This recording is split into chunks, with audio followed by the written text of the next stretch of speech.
Hello, we are here today at the Fola Jazz Club in Aix-en-Provence in the south of France.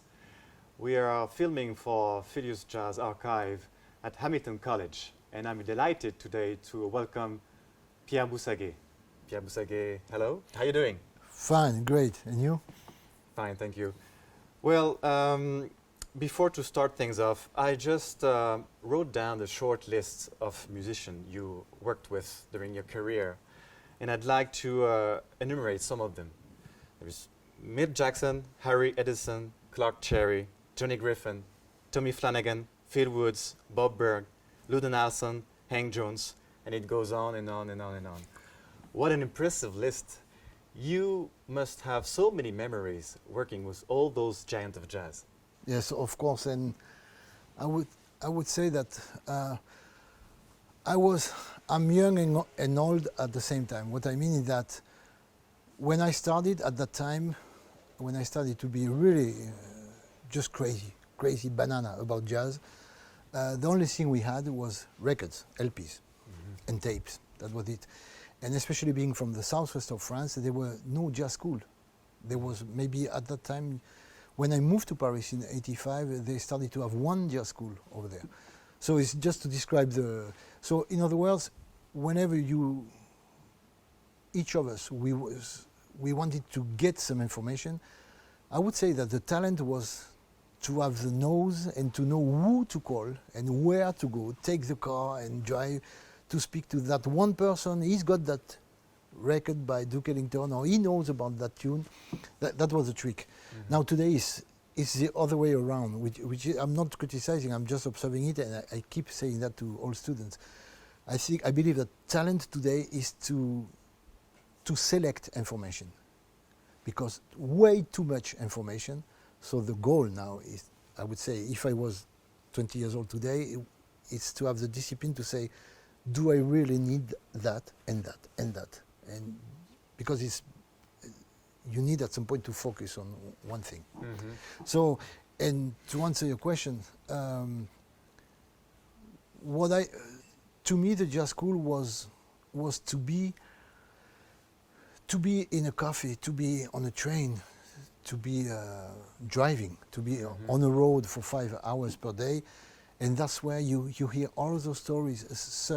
Most of them are very funny, but you discover the whole image of the big tree, of who is who played what, who created that, and I got lucky to, I don't know the reason, but I got so lucky to be around all these old musicians. And the more with the years, it's been years and now, when I think of it, I mean, I played a few tunes one time with Big Joe Turner. Wow. Straight piano player. Impressive. I mean, when I look at pictures in the book, I say, yeah, I know this guy. Yeah. I remember Dickie Thompson, old guitarist, and so on. What was your first jazz record that you listened when you were young? Well, in my small town, I was maybe 15 or 16 years old, 15, I guess. No, 14. And there was a new shop that opened nearby my parents' house. And it's a very small shop, and they started to sell, equipment, sound equipment. And just a few records. And I remember they had maybe three boxes of LPs like that. Oh, wow. And I saw something saying jazz. They had classical, rock, or pop, and jazz. So I didn't know at that time I didn't know anything about jazz. Yeah. Some friends told me, you should investigate it, because I used to play accordion for dancing parties. And I didn't even move to the bass. And I remember that I look at the covers. It's beautiful. I love LPs because of the size of it. And I saw it was a black and white picture, and it was filled up with the face of one guy.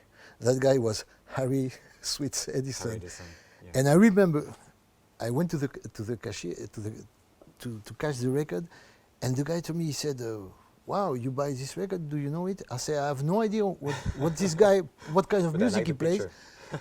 But the expression of the face, I say, Feels great. for some reason, I felt like he was doing that. Yeah. And that was a record under the name of Sweets, a quintet with Eddie Lockjaw Davis, Eddie Lockjaw Davis. Oliver Jackson on drums, beautiful piano player, Jerry Wiggins, and Major Hawley on bass. And so you were born in 1962 in the southwest of France. Can you describe the jazz scene at that time when you grew up in that region? Yeah, in my city and basically in all the cities, let's say in the big southwest of France, you had two clans, and I escaped from both of them. On one side, you had what they call the traditional hot club de France, who turned to be very conservative at that time. And on the other side, you had, I would say, public places. Like when I say public, I mean like the institution, like Ministry of Culture. And at that time in France, since Boris Vian, so since, let's say, the 50s, they started to have like the North Pole and the South Pole. Like Dixieland, New Orleans, yes, and beboppers. So some, to make it as a caricature, some people they said that jazz was over when Charlie Parker appeared, and some others believed that jazz was born with John Coltrane, 1961. And basically, when I look from now on, I have the impression that the music that I love the most is the period in between. So anyway, so that was the context. So I went to the hot club because that was the only thing in my city. The guy was very nice, and that was like a school because he used to invite me every week, once a week, and say, okay, now today we're gonna listen to Louis Armstrong with the Hot 5, the Hot 7. Then you need to know about Benny Carter. Then you need to know about Earl Hines, and up to Charlie Parker. And I remember when I started to face that problem between so-called modern people or so-called traditionalists, I just realized it was the first time I had the chance to go to the main city, Toulouse, which was at that time was really a trip. With the authorizations of my parents and everything, I took a train for the first time. Liberty. Yeah. I mean, a new world. Yeah. And of course, the first thing I did in Toulouse is to buy a couple of records. Yeah, for sure. And I bought that great Coleman Hawkins, Howard McGee record with Tommy Porter. So during the late 40s, I guess. Yeah. Yes, or beginning of the 50s. Okay. Art Blakey, of course, and maybe some of the youngsters, beboppers from that time. Yeah, and so at that time you select a record, you go to the guy of the shop and you ask him, I don't know about that record. He play a few notes. And you say, okay, I want it. I want to buy it. Or I don't know, and you try something else. So I went back home with that Coleman Hawkins, and I was so proud because the guy has taught me about Coleman Hawkins, Body and Soul, 1937. I mean, all of that. And when I got home with that new record that I bought, I'm very proud. Like I listen to, I'm nourishing what the teacher. And when I got the next week, he said, "Oh, you bought some records. What is that?" He said, "Oh, bad luck. You bought a record where that's the area where Coleman Hawkins started to play not only jazz." Okay. And somewhere I tell this whole story because it can happen today, which any form of music or art. Like someone is dogmatic. I can stand that. You listen to something, it speaks to you or not, but you can't judge a music like. Who can judge if one music is better than the other one? No, you can't. It appeals to you, you like it. And my revelation at that time, I remember, I got really upset when he said, that it's not your fault, but you didn't pick up the right record. Because on one side, I trusted. Trust his judgment. But on the other side, I said, I'm not fool. I went back home and played the record again for the 30th time in that week. And I loved it. That was the more I listen to it, the more I like it. Yeah, and so somewhere I realized that you have your little voice, your heart who is telling you one thing, and then adults, still a kid, still young, they tell you different things. This is good, this is bad. Yeah. And that's where I started to unconsciously to say, no, I must follow that little voice. My call little it, voice, my inside. yeah, call it intuition or whatever. But then, within a few years, I started to jam with people and everything, and I realized immediately with the first musicians, professional, I mean, that I met, none of them was like that. Okay. It was the people speaking about the music, not the musicians. Can you describe for us how you came to the bass, and how was your first gig as a jazz player? So first question is how I moved from accordion to the Yeah. bass. My teacher with accordion, you know, especially for dancing music, you hear only the right hand on because you have a rhythm section, so you don't need to play the chords and the bass on the left. And I was much more interesting unconsciously with the harmony. So on any waltz or any dancing song, I would stop my teacher and say, yeah, but you know, this is not good. He put a C on the bass, then we move to F, and he should put a C5 augmented to move there because of the melody. And one day he told me, he said, I don't get it. You're supposed to play the right hand, and your brain, your spirit, you focus about harmony, about the bass note. He said, well, if you want to play some kind of modern instrument, you should just move to electric bass. And he told me what I call the sweetest lie I heard in my life. He told me, he said, I guarantee you practice half an hour for No kidding. 2 months, bass is nothing. It's okay. Very simple. I believed him. You tried it? Yeah, but after 2 months, I realized that was not that easy. Okay. So basically, to answer your question, I was, for some reason, I was interested a lot in the fundamentals of the music and the harmony, and which is actually I discovered later on. That's the job of a bassist. It's not just to play a groove. That's to me that's totally wrong. It's to create a fundamental voice that is a voice by itself, but always nourishing what the orchestra says. Help the soloist of trying, exactly like Ron Carter put it just in a few words. I'm talking too much. Ron Carter said, our job is to find the good notes. That's perfect. So from then on, I switched to bass, and the Hot Club at that time, that was my first jazz concert in the theater. I didn't want to go because at the time I didn't know jazz. A friend of mine forced me, literally, Really? to go to a jazz concert because at the time I was playing accordion. Okay. I was not at all the very few pieces that my sister used to listen to about classical music. That was okay. I could say I liked it, but not enough to buy records or to want to know what was the music about. And jazz, I had no idea. To me, jazz, maybe I would have associated Glenn Miller. Okay. And maybe the name of Lionel Hampton. So you didn't fall in love with jazz right away? No, and so when he said, "Oh, there is a jazz concert," it was my best buddy in school. You have to come, and I say, "Oh, it's during the week." My parents, they would never accept that. He said, "I speak to your parents." So we arranged it, and I remember that when I got there, it was the little Italian theater. Okay.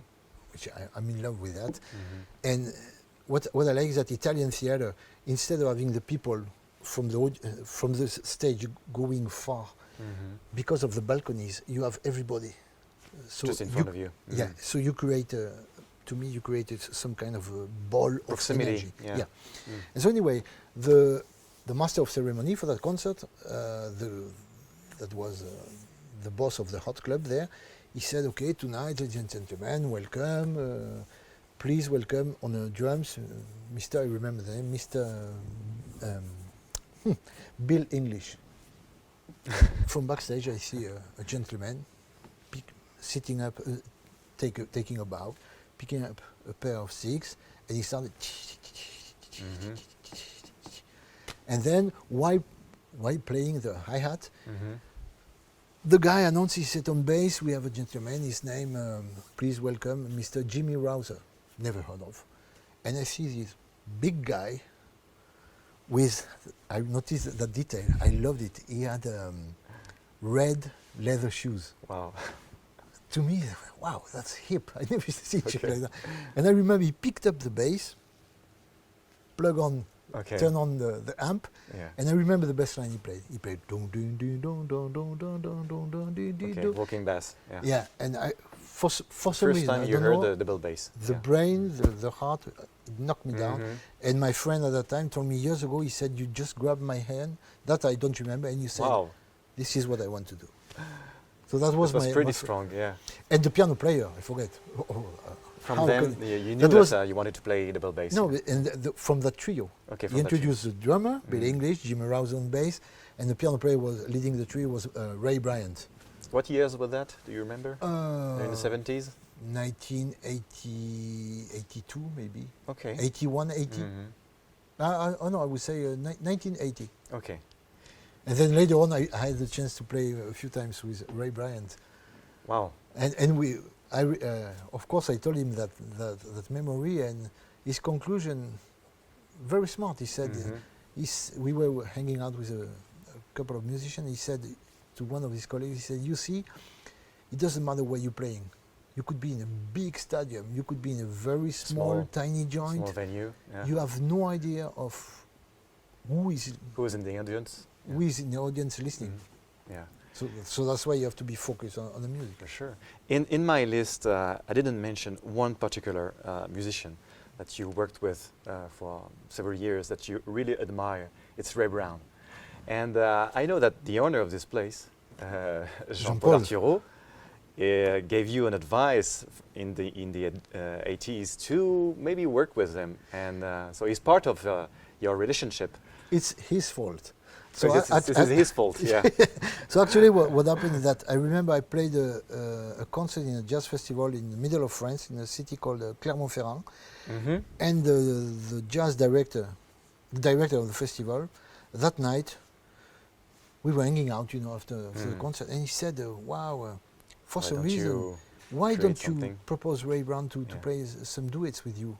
Okay. And the next day I was here in Aix-en-Provence with Jean-Paul, where we had.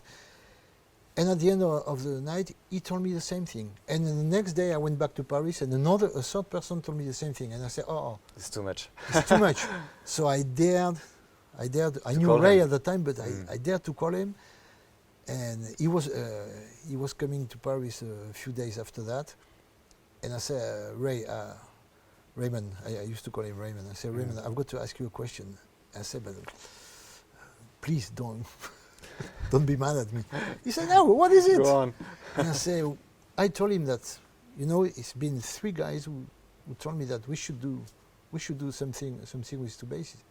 And his reaction was fantastic. He just said, great. He took a napkin. Okay. He wrote the numbers 1, 2, 3, 4, 5 until 10 on the left side, on the right side.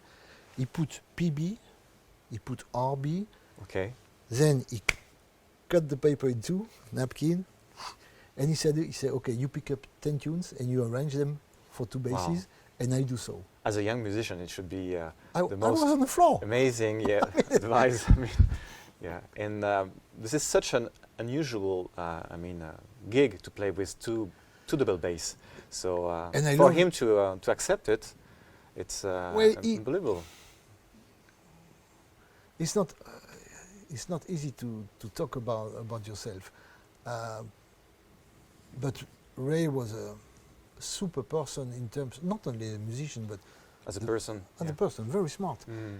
So if he didn't expect to have some fun or what kind of interest, he would have just say no, I'm Just busy. wanted to venture into this new And I was adventure. already a student, and I remember the second time I saw him, he was really impressed by. He said, "How could you achieve such amount of work in 1 year?" Mhm. And he said, what did you do? And I said, well, I just practice your lessons.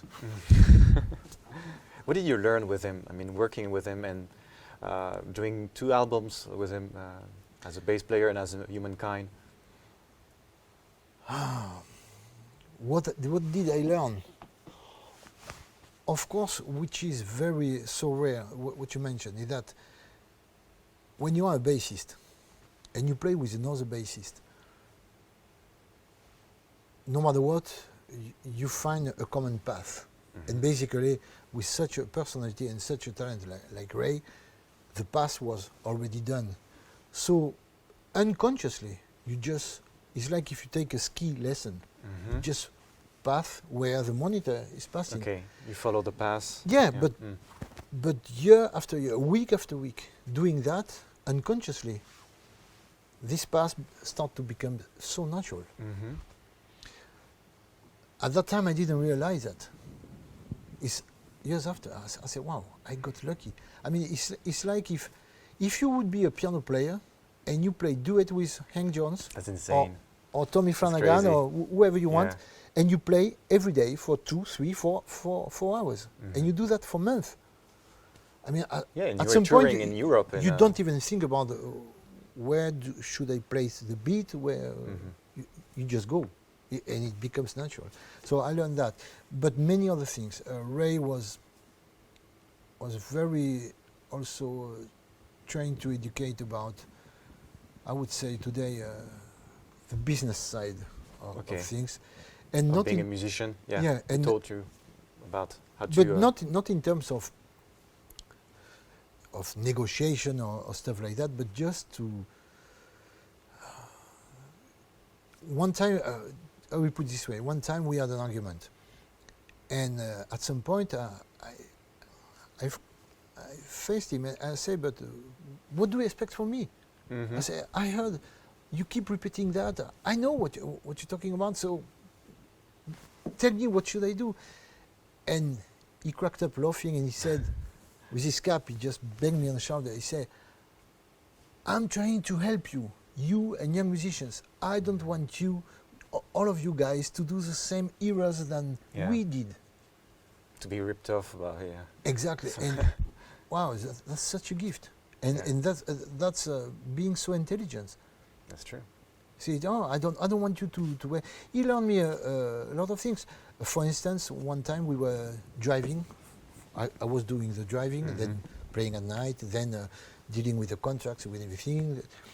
And just like that, he gave me simple things. And I remember one time we had a day off. We used that day to travel for 5 or 6 hours. And when we get there, it was maybe... we arrived in Switzerland, I remember. It was like 3:30, 4 in the afternoon. And at that time he said, what you doing? I said, I'm going to rest in my room. He said, no. He said, look, it's springtime.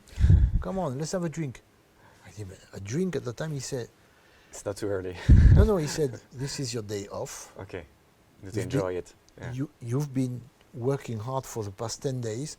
So if there is one day to have a nice scotch or a vodka, whatever, and an ice cream, that's the moment. And then later on, you go to bed and you rest. That type of things. But never with a preaching attitude or so. Okay. Just, it was... spontaneous. Yeah, it's natural.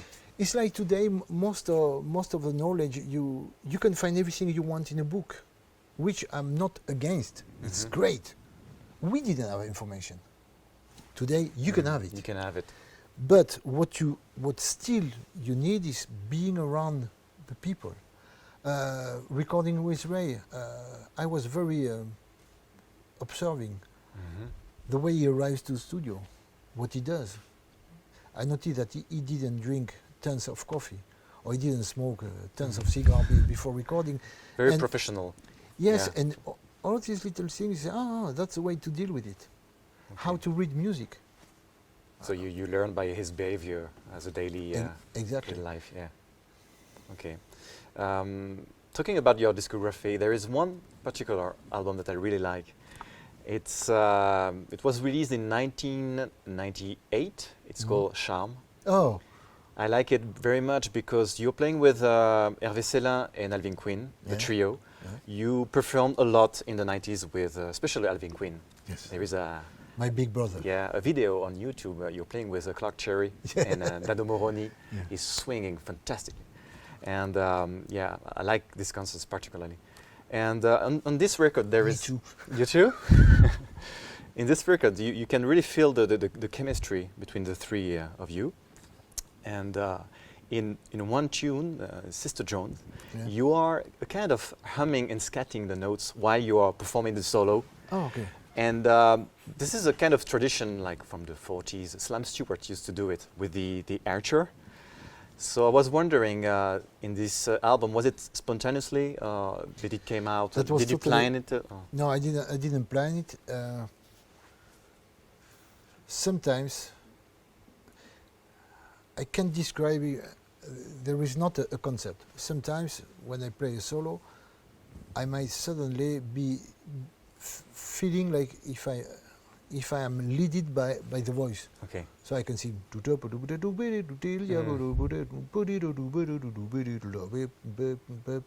So it's like basically I'm unconsciously I'm playing what I'm singing Mhm. or singing. Some of the time I don't sing at all, and I might be thinking about a line or a Okay. chord. And that day, I remember that we were in the middle of the tune, and it was. It's one of these tunes where you don't feel like you are in a studio. You feel like it's like an opening tune. You on stage, Okay. the club is packed, and You perform. let's perform. And so when I started to be humming, the only thing I remember is that I said, no, don't try to control it. Let it go. Mm-hmm. Let it loose. Yeah, Yeah. let it go. And then when we listen to it, nobody said anything in terms of, you It have, came so spontaneously. You can Yeah. you can hear it on the record. you have to record another track No, nobody said that. with a tape. With his mouth shut. It just happened that way. Okay. And in one tune, you're performing also with a great tenor saxophone. It's Guy Lafitte, before he just passed away a few months later. A few weeks. A few weeks later. Wow. So And you he- were like the he knew last. it. He was Yes. he was already very sick Mhm. at home. He knew that he had just a few weeks to. You can't hear it that he was sick on the record. And what happened is that the night before, I called him another time and said, Guy, come to the studio tomorrow. And I remember he yelled at me on the phone, but like he was crying. And he said, you don't understand that. I can't play. It's been 2 months. I can't Mm. blow You one can't tune. blow. Yeah. And for some reason, I said, It's painful. Yeah. no, he couldn't. You couldn't. Yeah. He was too fragile, too ill. And I remember telling him it takes some guts, but of course I didn't want to be. I said, you know what? Forget about the saxophone. But why you don't pass through the studio and say goodbye to your friends? Mm. And he said, Wow. and then I had the idea. I said, why don't you write a text, some poetry? Because he was very, very gifted about Okay. that. And he said, what kind of poetry? I said, anything, a text. If you have something, come to say hello Mm-hmm. to us. And so he said, he called me back maybe 10 or half an hour later. He said, I'll be there tomorrow. Wow. He grabbed the saxophone. He had a wonderful text that I decided to put on that Mm-hmm. piece of music, I that remember. ballad called Charme. Yeah. Actually, when I wrote the music, I call it, those weeks, I wanted to make a reunion of Guy Lafitte and Johnny Griffin, because they Wow. knew each other since ever, Okay. but they never played together, or Mhm. just one concert like that. And then, of course, Guy got sick, like early April, I would say, and so that project didn't go. But I had written that ballad that the original title was Grief and Guy, like Griffin and Guy, Okay. so Mhm. J and J. Mm-hmm. And then I asked Guy, and he came with his beautiful poetry, which is that text is a metaphor about how to describe the life of one note. Wow. And then he said I should try the saxophone, and he did it, one track. Yes. That one track. Then we tried another track, he couldn't. But he performed it very well. I mean, you can really feel his feeling, his emotions. In that And tune. I'm so glad that that at that point on the phone, not being shy. But you insisted. I had to insist, but I don't know how to. I know how to say that. Some ways was one more time that little voice that told me Okay. it's moment to push a little bit. I mean, he's in the pure tradition of the great tenor saxophone like Coleman Hawkins, Don Byas, Lucky Thompson. You can really feel the deep sounds in him. I tell you a story. A few weeks after that, one of the shows that was supposed to be performed with my trio and Johnny Griffin and Guy, of course, Guy was just a few days before going to pass away, and I still had that concert to play with Griff.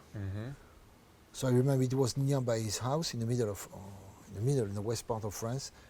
So I got to Griff's house, and he said, I stayed at his house. He said, okay, tomorrow, he said, we take my wife's car, and you and I would drive to the concert. And when we got there, we were really in advance, like maybe 2 in the afternoon, and soundcheck was at 5. So he said, Griffin, you know, he said, baby, what about a drink? I said, okay. So we were in a private salon in a hotel, and I remember talking about Guy. At some point, he said, Pierre, you have to face a tough period. I said, what do you mean? He said, well, I know you love first-class Bordeaux wine. He said, so do I. He said, you don't realize that you've been performing for the past 10 years with a Premier Grand Cru sound of the saxophone. Yeah. Because Guy was has very got true. such a beautiful tone. Yeah. So he told me, he said, I take the That's very gamble. true. It will take you approximately 10 years to be able to accept mentally to deal with another tenor saxophonist. On the spot, I say, wow, if he tells me so, I remember. But somewhere, no, you know, life has to move on. And in fact, that's the way it happened. Wow. Until it took me maybe 7, 8, 9 hours. I didn't count, but I always. There was one day that. So Johnny Griffin is the one who told you. He told me, he said, Guy Lafitte is one of the first 5 Premier Grand Cru. Okay. Such a beautiful tone. But very right. But the message was that you got used to that. Because every time I played with a tenor, that was what it was Guy. And I must say it. I've seen that beautiful interview about Sweets, talking about the sound.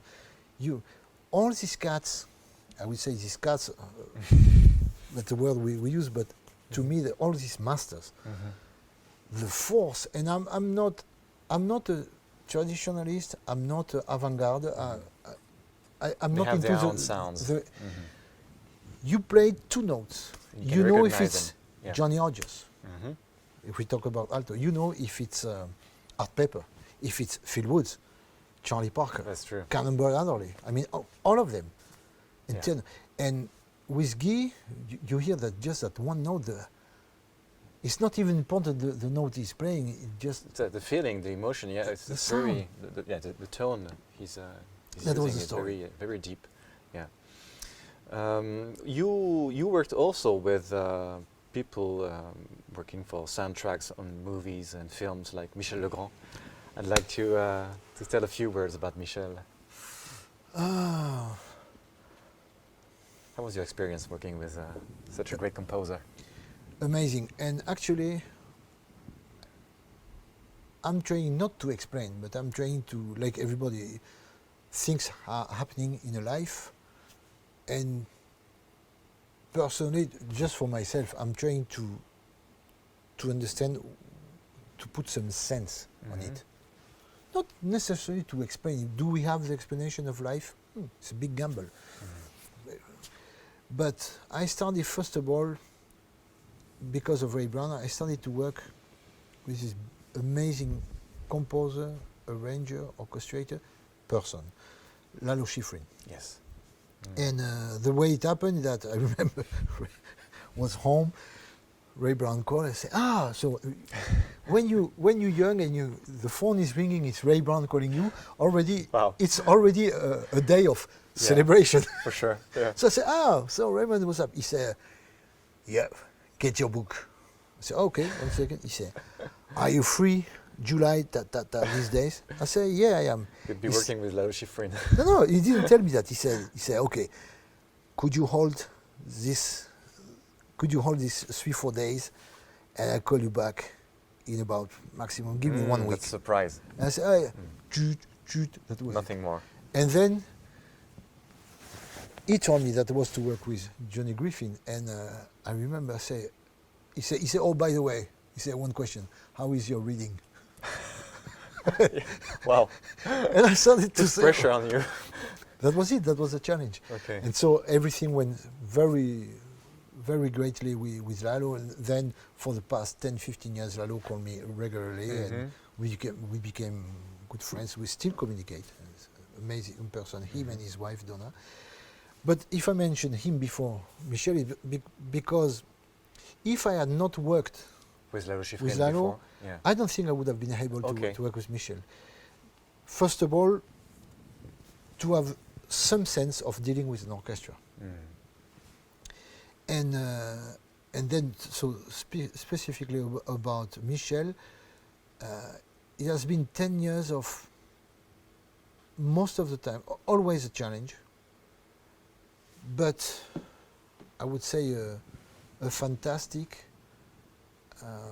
profound, and so high demanding challenge. Okay. But you go for it. Because Michel, even himself, he was very conscious about, he could have such a temper with anybody. But that was never personal. To him, he has written something, so the first lecture of the music, it has to sound perfect like he has conceived it. And he can't accept that. You need to deal, you need to work at it to get it. So some people are very, I heard that, some people are very criticizing and to say, well, this is kind of childish attitude. Of course it is. But the result is that if you challenge that, you discover parts of yourself that you're not aware of. That's true. And the best example, I remember one time we did some tour in Russia, and it's time to go for dinner after a long day of rehearsing, recording, etc. And Michel and I, we are on a pavement in front of the hotel, and we're expecting the limousine to take us to some dinner. Okay. And at that time, he had me playing on one track, electric bass. I touch electric bass maybe every 2-3 years when there is one guy. Okay. I play electric bass with 2 guys in my life, Lalo Schifrin or Michel Legrand. Oh, Michel Legrand. That's it. Well, actually, nobody calls me for that. But anyway, I would love to, but anyway. And I knew I had that challenge, and not to play chords or a groove, but he had written. So it was a real bass part. Of course, a few weeks, just maybe the week before going there, I'm like that. So started to feel. I don't consider the rest of the tunes could be a treble key. I didn't care, but having to deal with an instrument that I'm not an expert with electric of. bass. And so we finished that day, finished that recording. He didn't say anything about the bass. When he proposed, I said, let's meet downstairs and let's go for dinner. Yes.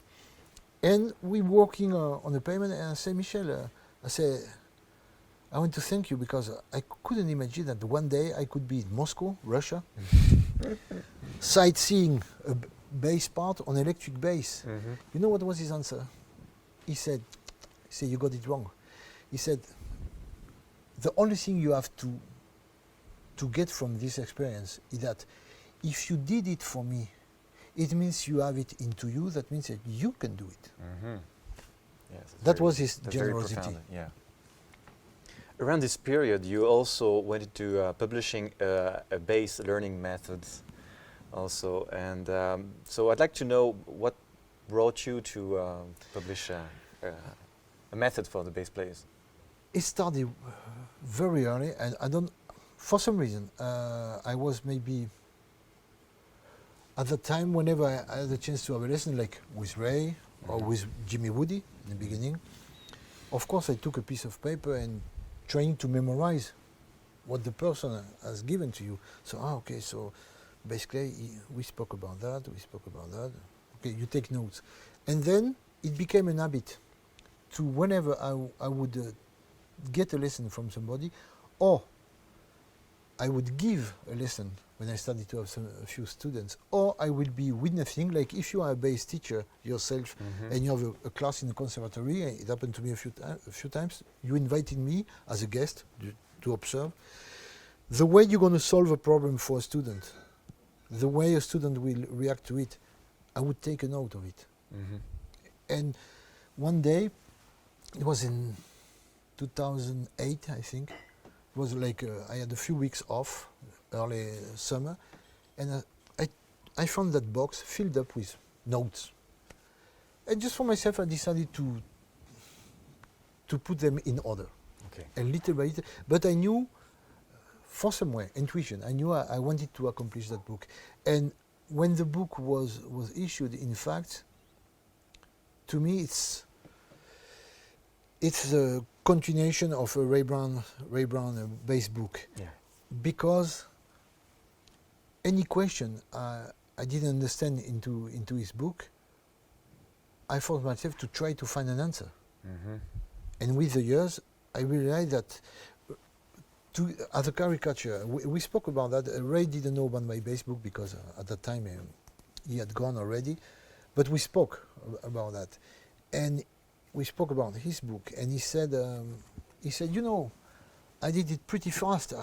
Basically, he said, I just laid down a couple of technical stuff. And but for instance, you have a chapter on blues, and you have blues 1. Basically, you have all the dun dun dun dun dun dun dun dun, very basic lines. Blues number 2, you have already dun dun dun dun dun dun dun dun dun dun dun dun, and third blues is already much more complex. The problem is that how do you get from blues 1 to blues 2? And each of us who studied with this book ran into the same problem. So I suspect that unconsciously I decided to write the in-between exercises. Okay. And also I wanted to do that. The angle of the book is to develop your ear while learning how to play the instrument. But at the same time it nourishes each other. That's true. While you're playing, you're learning how to play technically the instrument, you develop your ear as to become a bassist.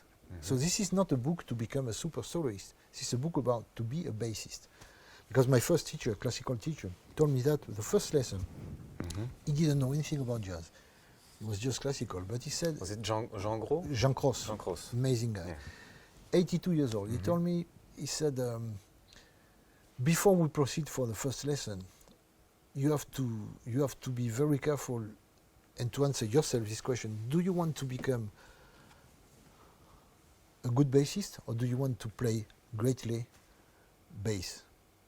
And I said, well, if I may say, I like to be both. He said, that's a good answer. So he said, if you want to play, if you and I tonight, we want to hang out and to go to listen to great bass playing, we simply go to the opera house. Okay. That's great bass. He said, now, if you and I tonight, we decided to listen to a great bassist, he said, there is only one, Johann Sebastian Bach. Yes. So sure. I think about that. Referring to my other master, Ron Carter, is okay. You master how to play the bass. Some people can be like, it's like on the piano. Oscar Peterson explained that so well. Some people play great music just with a few notes, Count Basie.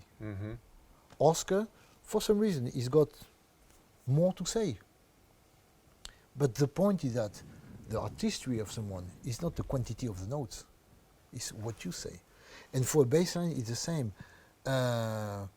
Ray used to tell me about Ron Carter, and I love the simple image. He said, you see, he said, Neil Senning, Austin Peterson, Yes, great bass player. he makes his career using that of a fingerboard. He said, personally, I use that. He said, now if you take Ron, he's the best. He uses just that. the upper part of the instrument. But if you think about the image, this is brilliant. That's true. So that's why in my book I wanted to really trying to find answers about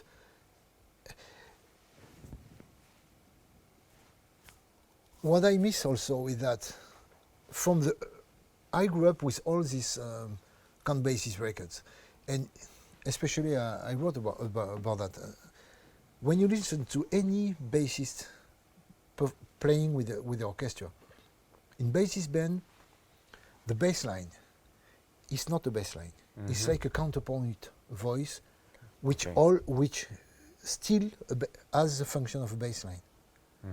The bass is singing, and as a caricature today, we put the bass just as a groove. So you spend the whole tune just playing do-do, do-do, do-do, do-do, which is great fun. But and then you let all the other instruments playing harmony. With Basie, you don't have that. That's true. Well, Pierre, we are unfortunately coming to the end of our program. I could have gone asking so many more questions. I have one last question, last but not least. If you were to take a jazz record on a desert island, what record would it be? One, that's the problem. Yeah, that's the tricky part. And a jazz. So already I don't have to deal with a classical record or a song record. Only jazz. Only jazz? Count Basie record? No, I think one of two records. Either I take one or the other, because I'm trying to think about a record that's got in itself basically everything I like. I will take the Trumpet Summit meets Oscar Peterson Big Four. Okay. That's a session that was done in one night in Hollywood. Dizzy flew especially for the session and flew right back after the session. What year was it? I would say by memory around the early 80s. Okay. Oscar Peterson, Joe Pass, okay, Ray Brown, Bobby Durham, okay, and then Freddie Hubbard, Dizzy Gillespie, and Clark Terry. Gosh, never heard about this record. Oh God! And they play 8 bars blues, which is kind of rare, which is that's called Chicken Wings. It's amazing. Okay, what's the name of that tune? Chicken Wings. Okay, and I'll check it out. The arrangement is so well done. Like you have, if I remember well, that's Freddie Hubbard first who started duet with. With Dizzy? No. You get me confused. With No, another trumpet player? Freddie Hubbard with Oscar. Okay. Then the rhythm section comes. Then after 2 or 3 choruses, they change keys. The second soloist is arriving, Dizzy, with Joe Pass. Wow. No. That's first of all. That's okay. No, I got it wrong. That's Dizzy with Joe Pass, and then another soloist starting with the piano, and then the last soloist is Clark Terry. And when Clark, the 3 guys, 3 masters, they play Playing together. I can't decide if I prefer Diz Chemistry or Freddie yeah. or Clark. But there is one thing, and that's what I get from all these, we say, musicians from that time. When Clark arrives on that D flat, blues in D flat, you feel like it's like a church. There is a communion in that album is fantastic. And the second album I would think of, it's Ellington Big Four. Ellington. You know that record? I'm not sure about that. Duke, Joe Pass, Louis Bellson, Wow, Ray Brown. so small formation. Okay. basically it's a jamming, it's a jam session. Okay. You have there is one tune great. It's written I think by Louis Belson, and you can hear Louis Belson telling the chords before the bridge. B flat, A flat. Louis Belson on drums, telling that. Wow. Well, Pierre, we came to the end of our program. I'd like to thank you once again for being here with us today, because it wasn't easy with the COVID-19 pandemic to be with us today. So I'd like to thank the Fola Jazz Club once again also for welcoming us. And goodbye for now. Goodbye. It's been such a honor and a pleasure, because you made me realize that I got so lucky to be around all these people at that time, and I still do, still performing on the road. And just yesterday, last night, I was watching two of Monk interview, one by Ray Brown that I didn't know about yet, and one by Sweets Edison. And so you helped me to do some kind of book. I mixed up both characters in the interview. And especially it's a honor, because jazz, to me, being European, jazz has always been, historically speaking, it's a pure American art form. That is so powerful, so joyful, that it's spread out the whole world. And today you have jazz musicians all over the planet. That's true. Joe Pass was telling me that years ago about that. And from my point of view, I'm not American. It happened that I'm French and so European, but I've seen the way so many concerts, and the way that jazz has been always loved and protected in Europe. It makes me logical to have the opportunity, and thank you for that, to speak to my brother American musicians about somewhere we on the same train on a different car. I will put it this way. But to me, that train, call it the A train if you want. It goes to the same direction. Yeah, it's one thing. Well, thank you very much, Pierre. Thank you. You're welcome. And goodbye. Thank you for watching. Goodbye.